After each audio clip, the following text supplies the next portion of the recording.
A veces pienso que deberíamos poner en las parroquias, en la puerta, un cartel que diga entrada libre. Las parroquias deben ser comunidades cercanas, sin burocracia, centradas en las personas y donde encontrar el regalo de los sacramentos.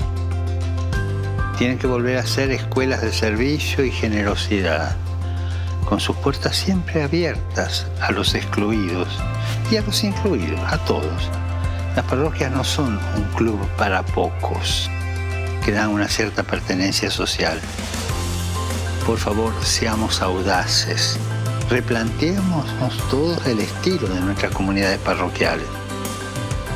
Oremos para que las parroquias, poniendo la comunión de la gente, la comunión eclesial en el centro, sean cada vez más comunidades de fe, de fraternidad y de acogida a los más necesitados.